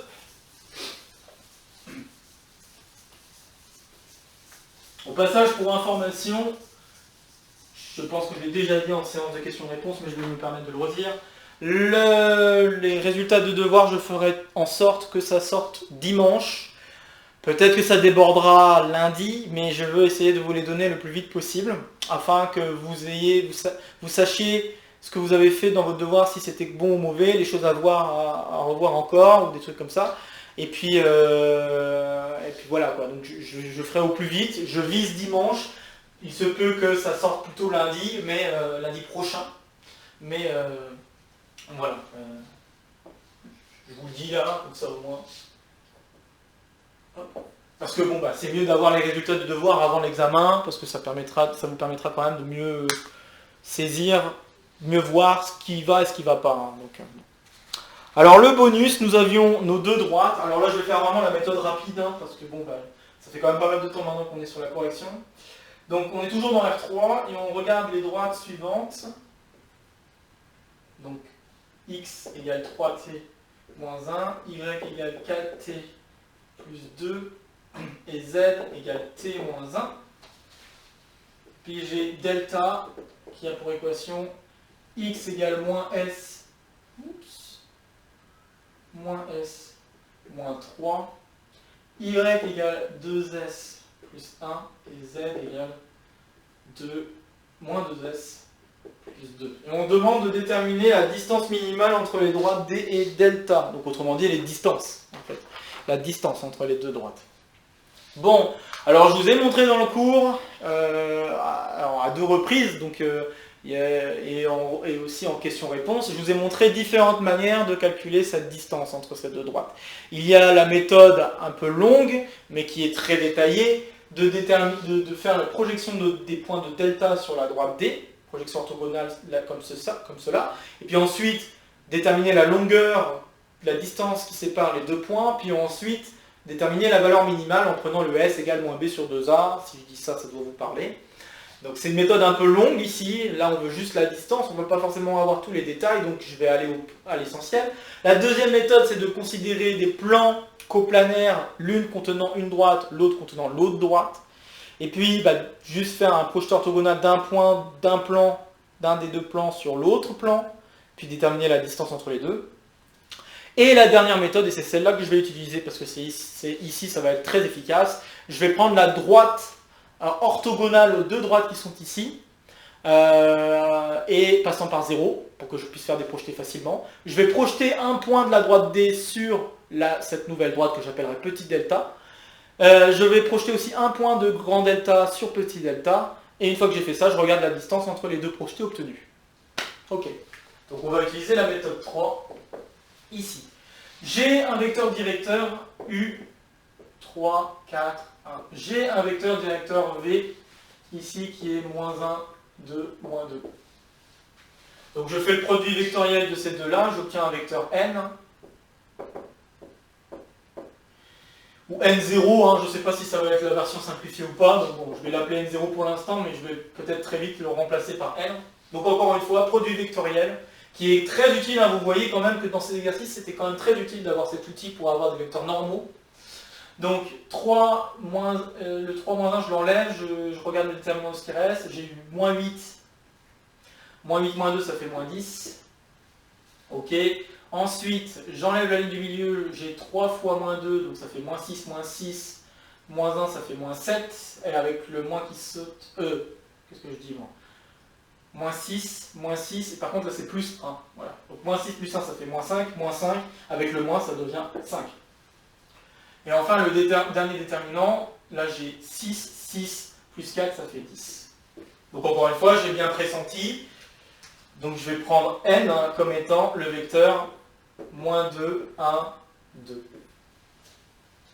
Et je vais considérer delta, la droite, ayant pour vecteur directeur cette chose-là, et passant par 0. Donc ça veut dire x égale moins 2t, y égale t, z égale 2t. Ok, maintenant ce que je vais faire, c'est que je vais calculer les projetés orthogonaux. Donc là, j'ai un point A qui appartient à D. Le point A, je peux prendre t égale 0. Alors c'est vrai que je vais l'appeler t ici, je ne peux pas l'appeler t. Je ne sais pas, je vais l'appeler sigma. D'accord, donc c'est une lettre grecque, un sigma. C'est le S grec, si vous voulez. D'accord, donc bon, voilà. C'est juste pour éviter de prendre une autre lettre qui pourrait être, parce que là j'ai pas envie d'avoir de conflit, même si au final je n'utilise pas les paramètres, mais bon. Donc si je prends t égale 0, j'obtiens moins 1, 2, moins 1 comme point pour la droite D. Si je prends S égale 0, je peux prendre le point B de coordonnées moins 3, 1, 2. Ok. Et puis je vais calculer le projeté orthogonal de chacun de ces deux points sur la droite delta. Hop. Donc, c'est parti. Hein, donc, P2, on va commencer par celui-là, moins 1, 2, moins 1. C'est égal au produit scalaire de ce vecteur avec le vecteur formé ici. Donc là, ce que j'obtiens, c'est 2 plus 2, 4. Moins 2, ça fera 2. Donc j'obtiens 2. Divisé par la norme de ce vecteur. Donc la norme de ce vecteur, c'est au carré, c'est 4 plus 1 plus 4. Donc ça fait 9. 4 plus 1 plus 4, ouais, c'est ça. Et donc fois le vecteur, moins 2, 1, 2. Ok, ensuite, Le projeté orthogonal de ce point, donc moins 3, 1, 2, pareil, produit scalaire, donc 6 plus 1 moins plus 4. Ah, c'est plus 4 cette fois. 6 plus 1 plus 4, 6. 6 plus 4, 10, 10 plus 1, 11. Donc j'obtiens 11. Je vérifie, 6. Ça a l'air d'être bon. Donc 11 divisé par 9 toujours, fois le vecteur, moins 2, 1, 2. Et maintenant ce que je veux c'est regarder la distance entre les deux points. Donc pour regarder la distance entre les deux points, il faut que je soustrais l'un par rapport à l'autre. Donc si je soustrais l'un par rapport à l'autre, qu'est-ce que j'obtiens? Je vais obtenir, si je fais, je vais faire le plus grand moins le plus petit puisqu'il semblerait qu'il y a un entre guillemets plus grand par rapport à un autre. Donc je vais faire P de moins 3, 1, 2, moins P de 2, oups, moins 1, 2, moins 1. Et là, ce que j'obtiens, donc c'est 11 moins 2, ça fait 9, donc 9 sur 9, fois le vecteur, moins 2, 1, 2. Donc ceci me donne moins 2, 1, 2, ce qui donne un truc super gentil. Et puis la norme de ce truc-là, qui correspond à la distance qu'on cherche, on vient de le calculer, la norme ça faisait, la norme au carré ça faisait 9, donc c'est racine carrée de 9, et ça fait 3. Donc la distance entre les deux droites est de 3. Et voilà. Bon, je ne vous fais pas les autres méthodes, mais sachez qu'avec les autres méthodes, si vous avez obtenu le même résultat, c'est qu'il y a de fortes chances que ça se soit bien passé. Si vous n'avez pas obtenu le même résultat, c'est qu'il y a peut-être eu une erreur de calcul dans la manipulation. Donc voilà. Bon. Voilà, c'est ainsi que s'achève donc cette correction de devoir 2. Donc j'espère que ça vous a permis de vérifier s'il y a des choses qui sont correctes, des choses qui sont moins bonnes sur tout ce que vous avez fait. J'espère également que sur les choses où vous avez eu un peu de mal, ça vous a permis d'éclaircir un peu ce point. Ok. Donc encore une fois, je répète, les résultats de ce devoir 2, j'essaierai de faire tout pour que ça sorte d'ici dimanche, voire lundi, gros maximum prochain. Donc tout début du mois de mai. Et je vous rappelle que l'examen 2 aura lieu comme prévu, c'est-à-dire le 6 mai. Ok. Et le sujet sera mis à partir de 9h du matin jusqu'à 9h du soir. Bon, ça c'est un petit blabla qu'on a déjà dit en question-réponse, que je pourrais répéter au besoin. Et puis s'en suivra à la suite de cette correction, la correction de pas mal d'autres choses. Donc correction des exercices supplémentaires 1, des exercices supplémentaires 2. L'examen de pratique, comme je l'ai dit, j'attendrai samedi après la démonstration pour la mettre en ligne. Enfin, en tout cas, je la mettrai en ligne pendant votre démonstration et elle devrait sortir au moment où la démonstration sera terminée. Il y a également le cours 14 qui arrivera, avec aussi son lot de révision pour la deuxième partie du cours 14. Voilà. Voilà ce qui est prévu pour cette semaine. Une semaine assez rude aussi pour moi pour les enregistrements. Ça fait quand même, ça va donner. Donc je vais essayer de me donner un maximum pour vous. Et puis j'espère qu'en retour ce sera la même chose. Et encore une fois, si vous avez des questions, quoi que ce soit, n'hésitez pas à m'envoyer des courriels.